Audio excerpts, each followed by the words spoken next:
So welcome students in this video session. Today topic is the static force analysis.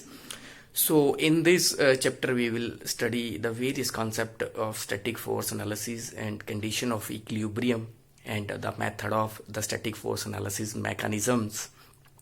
तो हम start करते हैं the static force. So static force, the static means steady. अब generally हम बात कर देते हैं कि एक बॉडी है जो मेरी वो रेस्ट पोजीशन पे है. वो रेस्ट पोजीशन पे क्यों है? क्योंकि जब हम उस बॉडी पे किसी भी तरह का कोई भी फोर्स अप्लाई करने की कोशिश कर देते हैं, वो जो हमने एक्सटर्नल फोर्स अप्लाई किया वो दैट फोर्स जो उसकी इंटरनल फोर्स है, जो कैपेसिटी है, उससे कम है, इसलिए वो क्या करता है, स्टेबल रहता है. तो कहने का मतलब कि जो उसकी इनर्शिया फोर्स है, जो इमेजिनरी फोर्स है बॉडी की, जो हम मतलब रियलाइज कर सकते हैं, देख नहीं सकते उस बॉडी की फोर्स को, सो उसको हम इमेजिनरी फोर्स भी बोल देते हैं. अगर हम उसको निगलेक्ट करते हैं as compare to other external applied load force, उस कॉन्सेप्ट को हम बोल देते हैं स्टैटिक फोर्स एनालिसिस. राइट. इसी तरह इसकी हमारे पास एक एग्जांपल है, that is lifting devices, that is static weight load lifting devices. तो जब भी हम किसी भी तरह का लोड हम लिफ्ट करते हैं, तो अगर हम उसमें इनर्शिया फोर्स को नहीं कंसीडर करेंगे, मतलब कंसीडर करेंगे, हम निगलेक्ट नहीं करेंगे, तो वो लोड लिफ्ट करने में हमें प्रॉब्लम हो सकती है. तो ये जितनी भी लोड कैरिंग डिवाइसेस हैं उसमें हम इसी कॉन्सेप्ट को यूज करते हैं. सो this is the practical example. अब कॉन्सेप्ट आता है कि इनर्शिया फोर्स क्या होती है. तो इनर्शिया फोर्स मेरे पास एक इमेजिनरी फोर्स होती है कि जो किसी बॉडी पे जब एक्ट करती है तो बॉडी उसी टाइम अपनी इक्विलिब्रियम पोजीशन पे आ जाती है. इक्विलिब्रियम पोजीशन में अब कैसे आती है, क्यों आती है? तो ये इसके पीछे जो है कि जब बॉडी का इक्वल मैग्नीट्यूड होता है to the accelerating force, but होती है ऑपोजिट डायरेक्शन में, उस वजह से ये क्या होती है, इक्विलिब्रियम पोजीशन पे आ जाती है. अब इक्विलिब्रियम पोजीशन क्या होती है ये हम नेक्स्ट इसी टॉपिक में स्टडी करेंगे. तो बेसिकली इसको हम डिनोट कर देते हैं इनर्शिया फोर्स को एफ आई के साथ, which is equal to M into small F. That is M is that is mass of that rigid body जिसपे हम फोर्स अप्लाई करने की कोशिश करते हैं. तो F is that is linear acceleration. अब इसको नेगेटिव क्यों लिया है? क्योंकि ये ऑपोजिट इन डायरेक्शन में है. तो राइट स्टूडेंट्स, जैसे आपको पता है कि इस बार आपके जो क्वेश्चंस है वो एमसीक्यू टाइप बनने वाले हैं. तो एक क्वेश्चन आपका यहां से ही बन जाता है कि what is the formula of inertia force, so which is equal to F I is equal to minus M into F. Right. So आप इसी तरह से फॉर्मूला याद कर सकते हैं ताकि जो आपको 2 मार्क्स के क्वेश्चन होंगे उसमें हेल्प मिल सके. Next concept is dynamic force analysis. अब डायनामिक फोर्स एनालिसिस में क्या होगा कि जब हम क्या करते हैं, इनर्शिया फोर्स को कंसीडर करते हैं along with the static force. Inertia force को कंसीडर करेंगे along with the static force, तो वो कॉन्सेप्ट मेरा क्या हो जाएगा, डायनामिक फोर्स का. तो कहने का मतलब कि पहले बॉडी रेस्ट पोजीशन पे थी, जब हमने उसके साथ इनर्शिया फोर्स को कंसीडर किया तो वो ऑटोमेटिकली क्या हुई, अपनी वेट की वजह से, अपनी कैपेसिटी की वजह से वो अपनी पोजीशन में आ गई. जहां जिस डायरेक्शन में फोर्स लग रही है उस डायरेक्शन में ट्रेवल करना शुरू हो गई. राइट. तो 2 नंबर का एक एमसीक्यू क्वेश्चन यहां से भी बन जाता है कि what is the difference between static force and dynamic force, है ना. तो इसमें एक स्टेटमेंट के भी आ सकती है आपको कि अगर हम जिसमें हम इनर्शिया फोर्स को निगलेक्ट करते हैं वो बन जाती है आपकी स्टैटिक फोर्स. तो जिसमें हम जिसमें हम इनर्शिया फोर्स को कंसीडर करते हैं अलॉन्ग विद स्टैटिक फोर्स के साथ वो बन जाती है डायनामिक. जिसमें हम नहीं करते वो बन जाती है स्टैटिक फोर्स. तो आपको ये ट्रू फॉल्स में भी पूछा जा सकता है, या स्टेटमेंट में भी पूछा जा सकता है कि कौन सी स्टेटमेंट सही है या कौन सी गलत है. तो डायनामिक फोर्स एनालिसिस में मेरे पास एक लाइव एग्जांपल है, दैट इज आईसी इंजन. अब आईसी इंजन में क्या होता है कि जब इंजन स्टेबल होता है, स्टार्ट नहीं होता, राइट, तो मेरे पास पिस्टन होता है, पिस्टन का अपना मास है, और मेरे पास कनेक्टिंग रोड है, दोनों का अपना अपना मास, अपना वेट है. राइट. जैसे ही इंजन हम स्टार्ट करते हैं तो क्या होता है, चैम्बर में बर्निंग ऑफ फ्यूल होती है, तो पिस्टन को थ्रस्ट मिलती है बर्निंग ऑफ फ्यूल के साथ, वो अपने वेट के अकॉर्डिंग वो मूव करता है नीचे. अब जितना ज्यादा उसका वेट जब मास होगा वो डिपेंड करेगा उसकी कैपेसिटी पे, वो कैसे ट्रेवल कर रहा है. तो वो किसके साथ कनेक्टेड होता है, कनेक्टिंग रोड पे. अब जो इनको मोमेंटम मिलेगा वो फोर्स की वजह से तो मिलेगा, लेकिन इनकी वेट की वजह से भी मिलेगा. मतलब कहने का ये है मेरे पास कि जब फोर्स लगने से पहले इनका मास तो है कहीं ना कहीं, राइट, बट वो है स्टैटिक पोजीशन पे. होगा कब, मूव कब करेंगे, जब उस पे एक्सटर्नल फोर्स लगेगी, that is in the form of burning fuel. Right. So this was the concept of static and dynamic force. So next is that is equilibrium equation, you can say condition of equilibrium. So that is very very important. अब जैसे हम एक general सी बात कर देते हैं, जैसे आपने पढ़ा होगा, सुना होगा Newton first law of motion, कि जब वो बॉडी तब तक रेस्ट और यूनिफॉर्म में रहती है, मोशन में रहती है, अलॉन्ग स्ट्रेट लाइन, जब तक हम उस पर कोई एक्सटर्नल फोर्स ना लगाएं उसको रोकने के लिए, तब तक वो कांस्टेंट स्पीड में रहती है इस तरह से, राइट। तो वो क्यों, किस वजह से, राइट। अब होता क्या है कि जब हमने बात करी है स्टैटिक इक्विलिब्रियम की, अब स्टैटिक इक्विलिब्रियम के केस में क्या होता था कि बॉडी रेस्ट पे है, राइट। अब उसमें कोई मोशन नहीं है, तब तक कोई मोशन, वेलोसिटी भी उसकी जीरो, तब तक जब तक उस पर एक्सटर्नल फोर्स नहीं लगती। अब देखो स्टैटिक तो स्टडी हो गया, अब इक्विलिब्रियम क्या है, अब ऐसा नहीं है कि कोई इस पे फोर्स लग रही है वो ट्रेवल कर रहा है या नहीं कर रहा, होगा क्या है, अब इक्विलिब्रियम कंडीशन में क्या होगा कि बॉडी इक्विलिब्रियम कंडीशन पे कब है, जब उस पे नंबर ऑफ फोर्सेज लग रही है ना, वो बैलेंस है, तो बॉडी मेरी इक्विलिब्रियम कंडीशन पे है। अब ये बैलेंस कैसे है फोर्स, मैं एक छोटा सा डायग्राम बना के बताता हूं आपको। ये मेरे पास एक बॉडी है, तो राइट इन दिस डायरेक्शन एक फोर्स लग रही है F1, एक फोर्स लग रही है F2 in this direction, the direction is the line of action is same, right. तो व्हाट विल बी हैपन, अगर ये F1 10 न्यूटन के बराबर और F2 10 न्यूटन के बराबर है, तो क्या होगा, बॉडी मूव नहीं करेगी, क्यों, ये इक्विलिब्रियम में दोनों फोर्स बैलेंस हो जाएंगी। अगर ये फोर्स F1 20 न्यूटन हो जाएगी तो क्या होगा, ये 10 न्यूटन ही रहेगी, तो क्या होगा, जो F1 है किस डायरेक्शन में चला जाएगा, ऑपोजिट डायरेक्शन में चला जाएगा F2 के, right. So this is the concept of equilibrium. तो इसी तरह मेरे पास इसमें ही डायनामिक फोर्स है, जब बॉडी मोशन पे होगी तब तक मोशन में रहेगी, जब तक एक्सटर्नल फोर्स नहीं लगेगी, वो जहां कांस्टेंट रहेगी, रिमेन कांस्टेंट रहेगी। जब उस पर एक्सटर्नल फोर्स लगाएंगे उसको रोकने के लिए या उसको ट्रेवल करवाने के लिए। सो this is the equilibrium conditions. अब इसमें आपका 2 नंबर का क्वेश्चन बन सकता है कि इक्विलिब्रियम कंडीशन के लिए हमें क्या क्या चीजें चाहिए जो जरूरी है। तो कंडीशन की बात करेंगे, that is the vector sum of all the external forces is 0, simple सी बात है, राइट। तो this is the formula, sum of all the forces is 0 and sum of all the movement is also 0। अब ये भी question पूछा जा सकता है कि आपका फॉर्मूला दे दिया जाएगा कि ये किसका फॉर्मूला है, जहां आपको गैस करना होगा कि कंडीशन किसके लिए है, इक्विलिब्रियम कंडीशन क्या है।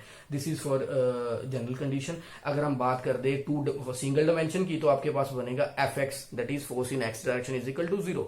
अगर 2D की बात करेंगे तो that is Fy is equal to 0 in y direction. अगर हम 3D की बात कर देंगे तो Fx is equal to 0 in x direction and y direction and also z direction. So this is all about the condition of equilibrium system. तो इसमें भी 2 मार्क्स का क्वेश्चन बन जाएगा, चैप्टर के एंड में आपको मैं सारे क्वेश्चन बता दूंगा। Next concept is that is concept of force and couple. So that is very very important. तो concept of force and couple is, अब देखो जब भी हम किसी बॉडी पे फोर्स लगाते हैं तो उसकी कैपेसिटी क्या रहती है कि फोर्स के डायरेक्शन में ट्रेवल करे। अब डिपेंड करेगा फोर्स किस तरह की है, राइट। हमारे पास फोर्स होती है डिफरेंट, जैसे कांस्टेंट फोर्स की बात कर लेते हैं। तो कांस्टेंट फोर्स वो है कि जिस डायरेक्शन में मैं किसी बॉडी पे या लिंक पे या किसी मैकेनिज्म में फोर्स लगाऊं वो उसी डायरेक्शन में ट्रेवल करे, मतलब उसी डायरेक्शन में मेरे को यूजफुल वर्क दे, तो वो बन जाएगी आपकी कांस्टेंट फोर्स। अगर नहीं दे रही है तो दूसरी डायरेक्शन में जा रही है तो इनकम्प्लीटली कॉन्स्ट्रेंट फोर्स बन जाएगी आपकी, राइट। तो इसी तरह मैं कपल की बात करूंगा, जैसे 2 equal opposite and parallel forces acting on the body constitute a couple, right। अब equal and opposite, अब मेरे पास इसकी एग्जांपल है। जब हम टैप को ओपन करते हैं और क्लोज करते हैं, हम क्या करते हैं, एक थंब और जो फिंगर को रोटेट करते हैं। अब दोनों जब हम रोटेट करेंगे, इधर it may be in clockwise direction और it may be in anticlockwise clockwise, तो होंगे दोनों पैरेलल फोर्सेस, लेकिन होगी बराबर, राइट। होंगी पैरेलल, होंगी बराबर। अगर ये पैरेलल नहीं होगी, जब बराबर इक्वल नहीं होगी, तो आपकी टैब ना तो प्रॉपर बंद होगी ना तो खुलेगी, आपको कहीं ना कहीं दिक्कत आएगी। ये थी लाइव एग्जांपल एक जो हम डेली बेसिस पे यूज करते हैं, बट है क्या एक्चुअल कंडीशंस क्या क्या है इसके पीछे। The 2 force are equal in magnitude but opposite in sense and parallel to each other, right, जो मैंने अभी आपको बताया। But another condition is the 2 forces form a couple which is equal and opposite to the applied torque। अब मेरे पास एक example है, let us suppose we have a body, right. अब इस बॉडी की हम बात करते हैं, तो let us suppose we have a body, एक फोर्स लग रही है F2 इस डायरेक्शन में, दूसरी फोर्स लग रही है F1 इस डायरेक्शन में, राइट। तो क्या होगा, अप्लाइड टॉर्क क्या होगी उसके ऑपोजिट डायरेक्शन में, किसके, कपल के ऑपोजिट डायरेक्शन में, जो कपल बन रहा है मेरा, ठीक है। That may be you can see the external force, right. सो ये बनेगी इसके ऑपोजिट डायरेक्शन में, तो F1 is equal to F2, right. तो टॉर्क मेरी आ गई क्लॉकवाइज डायरेक्शन में, राइट। और मेरे पास जो कपल है वो एंटी क्लॉक। अगर आप इसको चेंज भी कर सकते हो, कोई इशू नहीं इसमें। तो जहां फोर्स F2 लग रही है, जहां F1 लग रही है, दोनों के बीच का जो डिस्टेंस है दैट इज h, जो मैंने हाइट के साथ इसको डिनोट कर दिया। तो टॉर्क अगर आपको कैलकुलेट करनी है, so how to calculate the torque, T is equal to, अब हम मोमेंट ले लेते हैं, दैट इज, अब किस पॉइंट के अबाउट लिए, F2 के अबाउट लेते हैं, लेट अस सपोज, है ना, तो दोनों को इक्वल कर लेंगे। तो T is equal to F1 into H, the distance travel by the force, right, दूसरी अपोजिट एंड में। इसी तरह किसके बराबर आएगी, F2 into H. So this is the concept of couple force. So guys, अब इसमें भी आपका 2 नंबर का एक क्वेश्चन बन सकता है, राइट, 2 मार्क्स का क्वेश्चन पूछा जा सकता है कि एक कपल फोर्स किस डायरेक्शन में होगी, ऑपोजिट टू अप्लाई टॉर्क होगी, या सेम डायरेक्शन में होगी, या परपेंडिकुलर होगी, या पैरेलल होगी, राइट। इस तरह का आपका 2 नंबर का क्वेश्चन भी बन सकता है, एमसीक्यू टाइप, राइट। सो हम करेंगे अब नेक्स्ट कॉन्सेप्ट हमारा, that is free body diagram, that is very very important concept, that is free body diagram। अब free body diagram एक मेरे पास टूल है जो किसी भी, यू कैन से कि इस तरह का टूल है कि मैं किसी भी मैकेनिज्म का फोर्स एनालिसिस कर सकता हूँ इस टूल से, फ्री बॉडी डायग्राम से। अब फ्री बॉडी डायग्राम में होता क्या है कि ये एक, हम क्या करते हैं कि जितने भी मेरे पास लिंक्स है, मैंने एक एग्जांपल के तौर पे बनाया forward chain, this is not a free body diagram, ये फ्री बॉडी डायग्राम इसका दिस साइड है, वो ये सिंपल डायग्राम है, राइट। कोई भी एक बॉडी, कोई भी एक मैं मैकेनिज्म कंसीडर कर लेता हूं, उस मैकेनिज्म की कैपेसिटी क्या है कि वो नंबर ऑफ लिंक के साथ जुड़ के बना होगा। जैसे ये मेरे पास एक लिंक है, लिंक 2, लिंक 3, लिंक 4, लिंक ऐसे, राइट। इसी तरह ये 4 बार है, 5 बार चेन है, जहां मेरे पास सिंगल स्लाइडर कनेक्ट मैकेनिज्म है, नंबर ऑफ एग्जांपल्स है मेरे पास इसकी, राइट। तो हम क्या कर सकते हैं कि ये समझने की बात है कि कोई भी एक बॉडी है, कंपोनेंट है, वो क्या करता है, आपस में कनेक्टेड होता है लिंक के साथ। जब नंबर ऑफ लिंक आपस में कनेक्टेड होता है तो क्या बन जाता है, पेयर बन जाता है। तो जब हम उसी पे फोर्स लगाते हैं तो मेरा मैकेनिज्म बन जाता है। इतना आपको पता है, पुराने सब्जेक्ट्स में पढ़ा आपने। तो राइट, अब मैं क्या करता हूं कि इन सभी लिंक्स को मैं डिसमेंटल कर लेता हूं, अलग अलग कर लेता हूं। ये थ्योरेटिकली हम करते हैं, एक्चुअल प्रैक्टिस में भी कर सकते हैं, लेकिन ये this is a theoretical portion. सो मैं क्या करता हूं कि लिंक 2 को मैंने इस तरह बनाया, बिल्कुल इसके पैरेलल, इसी तरह से, इसकी कोई डायमेंशन नहीं लिए, ये मैंने रफ बनाया आपको समझाने के लिए, ये ऐसे ही बनाया जाता है। तो ये लिंक 3, इसी तरह लिंक 4, ये लिंक 1, ये दोनों यहाँ पे पिन एंड है दोनों का, लिंक 2 और लिंक 4 का। सो इन दिस कॉन्सेप्ट हम क्या करेंगे, हम दोनों को अलग अलग करेंगे। अब ये कॉन्सेप्ट क्या है, F112, F23 या F32, राइट। अब इस केस में क्या होता है कि ये कहने का मतलब कि जो लिंक 1 है, हम इसको डिसमेंटल किया है, तो इस डायरेक्शन में एक फोर्स लग रही है 2, F1 दैट इज लिंक 1 की फोर्स लग रही है लिंक 2 पे लग रही है, राइट। इसी तरह इस एंड पे लिंक मेरे पास कौन सा है, 2, लेकिन फोर्स लग रही है मेरे पास 3rd लिंक की, राइट। अब ये बैलेंस क्यों है, क्योंकि दूसरी फोर्स इसके ऑपोजिट एंड पे चल रही है, इसीलिए ये बैलेंस है, ये हम मान के चलते हैं। इसी तरह लिंक 3 है मेरे पास, दैट इज, अगर हम इस डायरेक्शन में फोर्स लग रही है, इस डायरेक्शन में, अब इस डायरेक्शन में फोर्स किसकी लग रही है, लिंक 2 की लग रही है लिंक 3 पे, लिंक 4 की लग रही है लिंक 3 पे। इसी तरह हमने लिखा है F23, F4, 3। इसी तरह मेरे पास यहाँ पे एक एक्सटर्नल फोर्स है लिंक 4 पे, तो मैंने एक्सटर्नल फोर्स इसी तरह एज इट इज बना दी है यहाँ पे। तो दूसरे पास अब लिंक 4 पे कौन सी फोर्स लग रही है, लिंक 3 की लिंक 4 पे, तो मैंने लिख दिया F34, राइट। इसी तरह इस डायरेक्शन में जो मेरे पास फोर्स लग रही है, that is for stability of, अब देखो मैंने इस डायरेक्शन में क्यों लगाई है, आप ये क्वेश्चन ये था सर आपने इस डायरेक्शन में क्यों नहीं लगाई फोर्स, बाकी तो आप ऑपोजिट एंड में लगा रहे हो फोर्स। अब देखो इस डायरेक्शन में एक और मेरे पास फोर्स लग रही है, दैट इज एक्सटर्नल फोर्स। अब इस फोर्स को बैलेंस करने के लिए हो सकता है ये 100 न्यूटन 200 न्यूटन, इससे कम हो इससे ज्यादा हो, इस तरह से हो सकता है। ये जब हम कैलकुलेट करेंगे तो हमें पता चल जाएगा एक्चुअल में। तो हम क्या करेंगे, अब इस पोजिशन पे F1 इसके ऑपोजिटिंग एंड में हम मान के चल रहे हैं, जो इसको अपोज करिए for the balancing of the system, right. ये था मेरे पास you can say 4 bar chain mechanism. अब इसी कॉन्सेप्ट की हम बात कर देते हैं, एक जैसे हम इक्विलिब्रियम की हमने बात करी, ये मेरे पास एक डायग्राम बनाया हुआ मैंने, this is 2 direction force diagram. तो अब इसमें क्या होगा, फोर्स F1 इस डायरेक्शन में लग रही है, F2 इस डायरेक्शन में लग रही है, राइट। अब ये इक्विलिब्रियम पोजीशन में कब होगी, ये भी फ्री बॉडी डायग्राम की तरह ही है कुछ। तो ये इक्विलिब्रियम पोजीशन पे कब होगी, जब लाइन ऑफ एक्शन इसका सेम होगा और एक ही डायरेक्शन में ट्रेवल करेंगे, force F1 is equal to F2 होगी, राइट। ये था कि 2 बॉडीज है मेरे पास, 2 फोर्सेज लग रही है एक ही बॉडी पे। अगर मेरे पास यहां पे एक बॉडी है, 3 फोर्सेज लग रहे हैं, 0.1, 0.2, 0.3। अब क्या होगा, इस फोर्स की वजह से क्या होगा, अब देखो एक फोर्स इधर लग रही है, एक फोर्स इधर लग रही है, एक फोर्स इधर लग रही है, राइट। अब मैं इसको कैसे मान के चलो कि ये इक्विलिब्रियम पोजीशन में है या नहीं है। अगर मैं इसकी फ्री बॉडी डायग्राम की बात करूं या मैं इसकी इक्विलिब्रियम कंडीशन की बात करूं, तो इनका लाइन ऑफ एक्शन को क्या है, सेम होना चाहिए। जिस पॉइंट पे ये मीट करेंगे उस पॉइंट को बोल देते हैं point of concurrency, point of concurrency. अब देखो, इसका भी एक क्वेश्चन बन सकता है कि पॉइंट ऑफ कॉन्करेंसी क्या होता है, कि जब हम नंबर ऑफ फोर्सेज किसी भी रिजिड बॉडी पे अप्लाई करते हैं, तो जहां पे वो फोर्सेस मीट होती हैं, जब इक्विलिब्रियम पोजीशन पे बॉडी होती है, तो उस पॉइंट को क्या कहते हैं, पॉइंट ऑफ कॉन्करेंसी। ये भी मैं आपको दे दूंगा क्वेश्चन 2 मार्क्स में। तो नेक्स्ट कॉन्सेप्ट इज, ये था free body diagram. Next is कि हम इसको कैलकुलेट कैसे कर सकते हैं, अलग अलग मेथड को कैलकुलेट कैसे कर सकते हैं। अब कैलकुलेशन करने के लिए मेरे पास कुछ मेथड है। अब देखो, फ्री बॉडी डायग्राम में क्या था, अगर आपके पास नंबर ऑफ लिंक्स आ गए, ये 4 है, 5 आ गए, 6, 7, 8 नंबर ऑफ लिंक्स आ गए, तो आपको डिफरेंट लिंक पे करना पड़ेगा। सो ये बहुत ही लेंथी प्रोसेस हो जाएगा। तो इसलिए हमने कुछ मेथड फाइंड आउट किए जो आपके सिलेबस के अकॉर्डिंग है। तो first method is principle of superposition. तो प्रिंसिपल ऑफ सुपरपोजिशन है मेरे पास first method. Second method is method of normal and radial components. Third method is principle of virtual work. ये 1 बाय 1 मैं आपको एक्सप्लेन कर दूंगा। तो सबसे पहले मेरे पास मेथड है, that is method of superposition, right.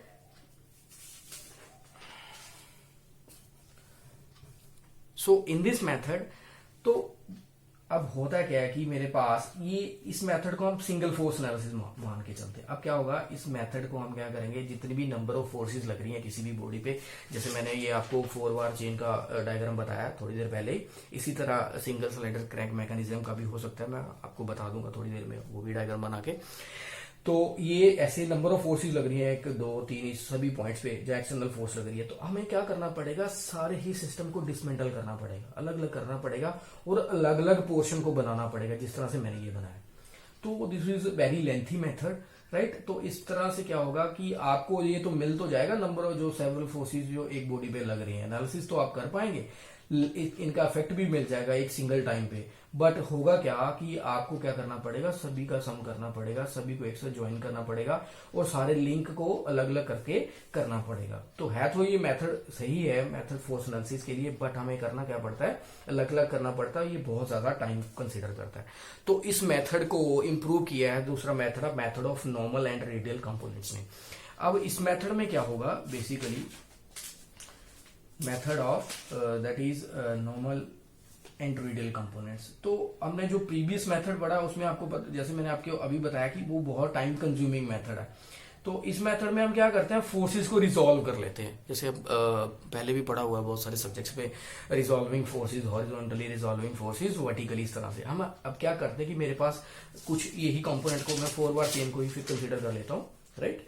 तो होगा क्या, अब इसमें हम क्या करेंगे कि sum of perpendicular resolving forces, perpendicular resolving forces parallel, हम दोनों को क्या कर लेंगे, डिफरेंट कैलकुलेट कर लेंगे। इस कंपोनेंट में क्या होगा कि दोनों फोर्सेस को, जो मेरे पास परपेंडिकुलर पैरेलल फोर्सेस होंगी जो लिंक पे एक्ट करेंगी, उनको हम क्या कर लेंगे, अलग अलग कर लेंगे।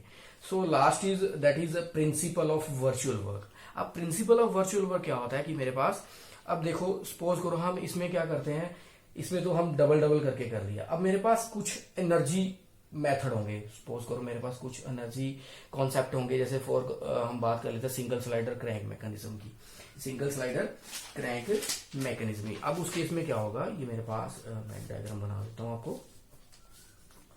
तो मेरे पास ये एक लिंक है, लेट अस सपोज इस तरह से, ये पोजीशन, राइट। अब ये एंगल होगा, लेट अस सपोज थीटा, ठीक है। So this is connecting rod and this is crank R, this is length of connecting rod denoted by L. तो यहां पे हम एक्सटर्नल फोर्स अप्लाई कर देते हैं एफ, राइट। अब होगा क्या, इस फोर्स की वजह से डिस्प्लेसमेंट होगी कहीं ना कहीं थोड़ी बहुत, राइट। तो इस डिस्प्लेसमेंट को हम डिनोट करते हैं डेल्टा एक्स के साथ, राइट।